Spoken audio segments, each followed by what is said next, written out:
জাতীয় নাগরিক party NCP আসন ভাগাভাগির রাজনীতিতে যাবে না বলে জানিয়েছেন সংগঠনটি দক্ষিণাঞ্চলের মুখ্য সংগঠক হাসনাত আব্দুল্লাহ। তিনি বলেন, আমাদের আসন দিয়ে কেনা যাবে না, আমরা বিক্রি হতে আসিনি। আজ শনিবার বিকেলে রাজধানীর বাংলা মোটরে এনসিপির অস্থায়ী কেন্দ্রীয় কার্যালয়ে জুলাই সনদ বাস্তবায়নে গণপরিষদ নির্বাচন শীর্ষক এক আলোচনা সভায় তিনি এসব কথা বলেন। হাসনাত আব্দুল্লাহ মনে করেন, আসন ভাগাভাগি বা সমঝোতার মাধ্যমে নির্বাচন মানে হবে মধ্যরাতের ভোটের পুনরাবৃত্তি। তিনি বলেন, আমরা বিএনপি বা অন্য কোনো দলের সঙ্গে আসন সমঝোতা করব না। জনগণের সামনে বিকল্প থাকতে হবে। আগের মতো ওসিনি নির্ভর বা প্রশাসন নির্ভর নির্বাচন আমরা চাই না।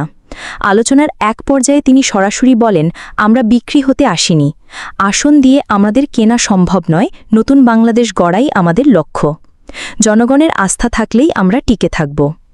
বিভিন্ন গণমাধ্যমে উদ্দেশ্যপ্রণোদিতভাবে তাদের নেতাদের বিরুদ্ধে দুর্নীতির খবর ছড়ানো হচ্ছে বলে হাসনাত আব্দুল্লাহ অভিযোগ করেন।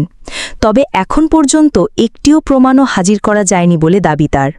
তিনি বলেন, 1 বছরে যদি একজনও প্রমাণ দিতে পারে যে আমরা দুর্নীতি করেছি, নথি, অডিও, ভিডিও, সিসিটিভি ফুটেজ, তাহলে আমি রাজনীতি ছেড়ে দেব। কিন্তু ভুয়া সংবাদ দিয়ে চরিত্রহনন করা হলে তার দায় নিতে হবে।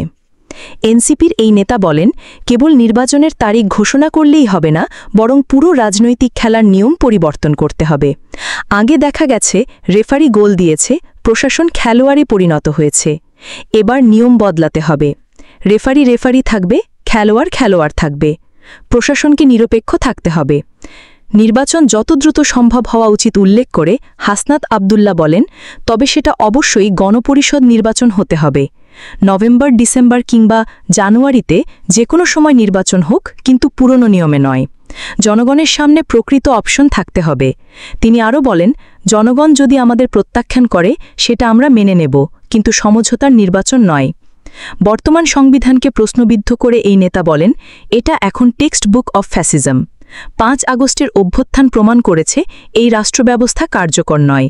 নতুন সংবিধান ছাড়া জনগণের রাষ্ট্র গড়া সম্ভব নয়। সভায় আরও বক্তব্য দেন এনসিপির সদস্য সচিব আখতার হোসেন, মুখ্য সংগঠক নাসির উদ্দিন পাটোয়ারি, যুগ্ম সদস্য সচিব জহুরুল ইসলাম, আরিফ সোহেল ও ফরিদুল হক।